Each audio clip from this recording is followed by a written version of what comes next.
patakaran ko, you ask our reputation sa Taguig kung pumapayag kami ng kalokohan.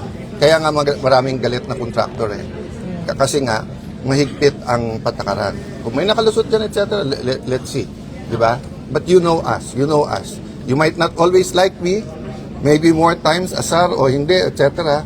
But you know us. You know us. And people know us, di ba? Pero sa sinabi niya na walang ghost project sa Sabi ko, to my knowledge, walang ghost project. Ako, mas preference ko siguro panoorin na lang sa TV.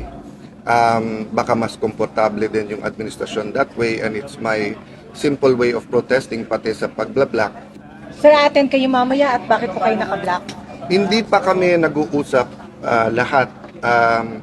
Ako, mas preference ko siguro panoorin na lang sa TV. Baka mas komportable din yung administrasyon that way, and it's my simple way of protesting pati sa pagblablak. Unlike in 1986, 87 na ramdam talaga na may question of democracy. Ngayon, syempre it's more of poverty, economy at saka yung corruption. But I really believe that our democracy is in danger, and talagang pag nagsalita ka, target ka bigla. We have a crisis of hope. Marami tayong hinaharap na crisis ngayon, di ba? Crisis ng tiwala sa gobyerno. I'm not talking about the administration lang, but to everyone. Hindi lang dahil sa batuhan ng akusasyon, kasi after 1 year, hindi pa klaro yung reforms dun sa flood control at infrastructure scandal.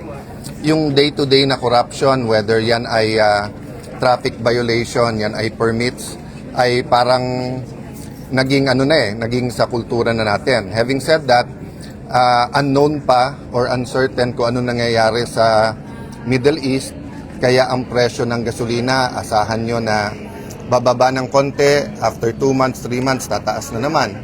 Maraming maliliit na negosyo ay umaangal na hirap na po sila.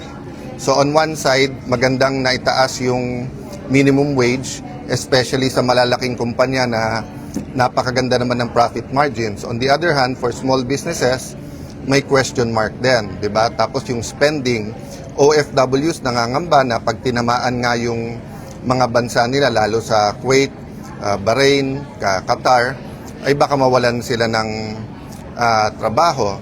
Then of course, for many in the opposition, yung undeclared martial law is an issue, and meron nga bang election sa 2028. So all of this, SONA is an opportunity to give some certainty. SONA is an opportunity not to pin the hopes on the administration, but hope na on certain areas pwede magkaisa. Diba? Halimbawa sa economy, when I had the chance to speak to many of the high officials in my short stint as a Senate President, sinabi ko sa kanila yon na okay sa akin yung prioritize yung ekonomiya, okay sa akin at okay yung fair at saka maayos na impeachment, and then paano natin i-resolve yung flood control na katanggap-tanggap. So it's an opportunity, mamaya is an opportunity, but as you said nga, no, sa impeachment trial, may 1 hour leisurely lunch ka, but let's say 4 to 7 yung session. So, ang matitira mo lang meeting time, if you like meeting ng lunch, breakfast, or dinner, is dinner. So, kung makauwi ka ng mga 9 o'clock, magbabasa ka ng 1-2 oras, 11, gising ka ulit ng 6-7, parang talagang ang gagawin mo na lang ay yung session hall at saka yung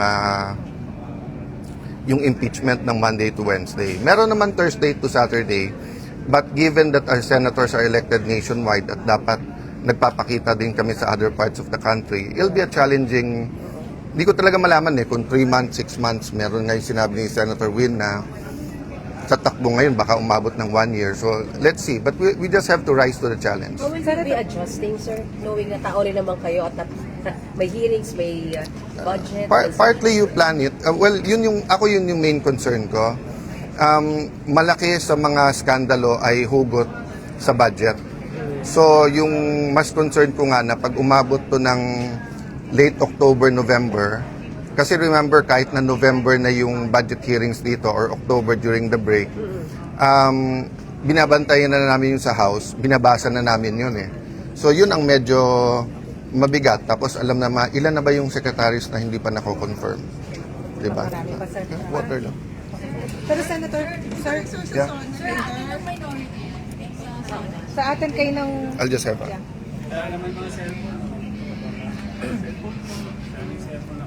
Sir, atin kayo mamaya at bakit po kayo naka-block? Hindi pa kami nag-uusap lahat. Ako, mas preference ko siguro panoorin na lang sa TV. Baka mas komportable din yung administrasyon that way, and it's my simple way of protesting pati sa pagbla-block. Unlike in 1986, 87 na ramdam talaga na may question of democracy. Ngayon, syempre it's more of poverty, economy at saka yung corruption. But I really believe that our democracy is in danger, and talagang pag nagsalita ka, target ka bigla. May undeclared martial law. Kanina, nung sinabi niyo may undeclared martial law. That's been said for the last 6 months, di ba? It's about freedom and democracy, di ba? So, tignan nyo lahat ng nakakasuhan at lahat ng nakukulong, di ba? Pag tahimik ka at sumama ka, parang if you can't beat them, join them, happy ka. Pero malungkot ang bansa. Pero pag tayuan mo yung mga prinsipyo mo, ikaw pa kakasuhan, di ba? This morning lang I was meditating on Mike Defensor, no? I don't know his activities. I haven't kept in touch with him, but assuming he donated money. So assuming 50 million yung plunder, na hindi kami naniniwala tama yung interpretation kay Senator Marcoleta. Pero kung nag-donate ka ng 1,000, 1,000,000, tapos napasabay dun sa plunder ka rin, tapos non-bailable, bantayan nyo yung mga kaso. Pag medyo kumampi, etc., hindi mo sure kung ifa-file o kaya bailable. Pagkakalaban, non-bailable ka agad. You believe diba? there is undeclared martial law? Kung hindi man, we're nearing that. Diba? Kung vlogger ka, nakakampi, wala naman cyber libel, wala namang warrant ka agad. Pagkakalabang ka, nandyan na kaagad. Diba? You also ask your editors, your owners of the networks, yung pressures kung meron o wala. Kayo makakasagot niyan. Pero sa business at sa politika, even sa religious leaders, mga nakakausap ko na nakikita at nararamdaman nila na sana hindi. So one big assurance is paulit-ulit sabihin ng Malacanang na may election sa 2028, walang tsa-tsa, hindi i-abolish ang Senado. No, and one way to ensure that is yung numbers. To say na 2/3 is really 16. Kasi nagsimula yan sa 12 is 13 eh.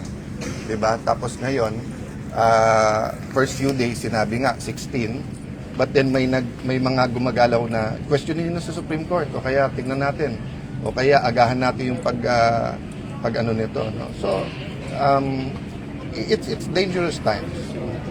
Sir, araw-araw may post may tweet si Ganun Senator niya ako Lacson. kamahal, na paggising sa umaga ako naalala niya.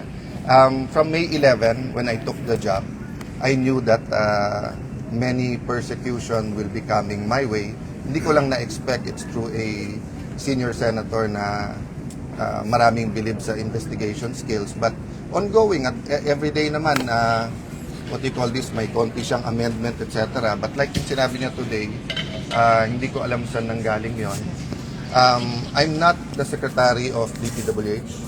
I'm not the regional director. I'm not an engineer, di ba? So, but of course, taga-tagig ako. So, as much as I can, binabantayan ko. It's on the record. I never said certain things that he says I'm saying or doing. But pag may nabubuko kaming mali, kayo, di ba nakita niyo yung nung mag-isa akong naghihiring halos dito dun sa bridge na bumagsak sa Isabela? May in-expose din ako ng mga tiwali na contractor na kung ano-anong ginagawa, whether it's in our city or otherwise. Hanggang ngayon, hindi nakakasuhan yung contractor na yon, no? So, marami kaming nakalaban sa Taguig, maraming natanggal, whether sa local government, sa national government, contractor. So, maaring yun yung mga nagsusumbong. So, i-verify lang nila mabuti. Pero harapin namin yon. Wala naman kaming choice kundi harapin yon. Ang hinihingi lang naman namin is that makita nung tao yung bigger picture, na kung sinong nag-iimbestiga, kung sinong nag-criticize, biglang sila yung gustong imbestigahan. Hindi naman natin inaatrasan yan, pero hindi dapat ang ma-single out, di ba? So, ang dami, may mahaba ako listahan ng mga pwedeng tignan.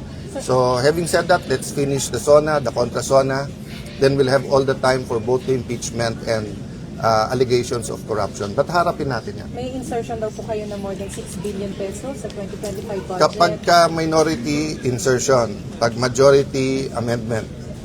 Di ba?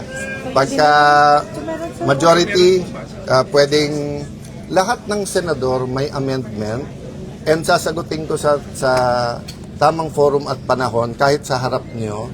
But I want na ilatag niya yung ano ba talaga ang sinasabi niya, magkano, saan, etc.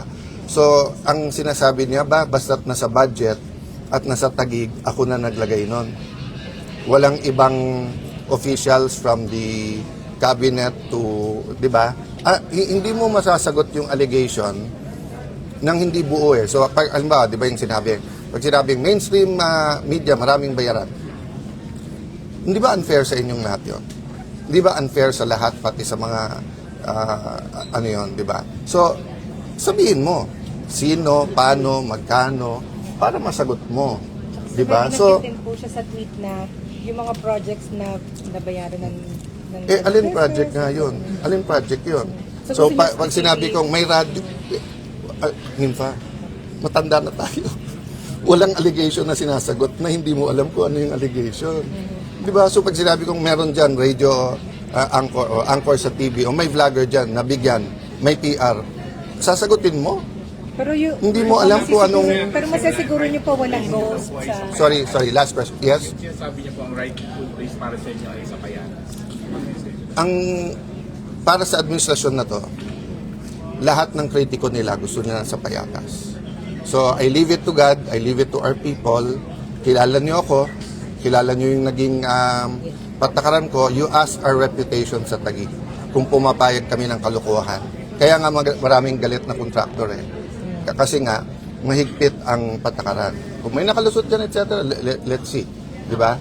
But you know us. You know us. You might not always like me, maybe more times asar o hindi, etc. But you know us. You know us. And people know us, di ba? Pero sa sinabi niya na walang ghost project sa Sabi ko, to my knowledge, walang ghost project. It takes parati. I've said that again and again. Nung sinabi nilang Diskaya, sabi ko, lahat imbestigahan. Pasig, Baguio, buong Pilipinas. 1 year na, wala pang report. Tapos after 1 year, biglang Taguig. Diba? So, hindi kami pwedeng tumahimik. Kung ano intention para kami manahimik, sorry. Okay. Thank you.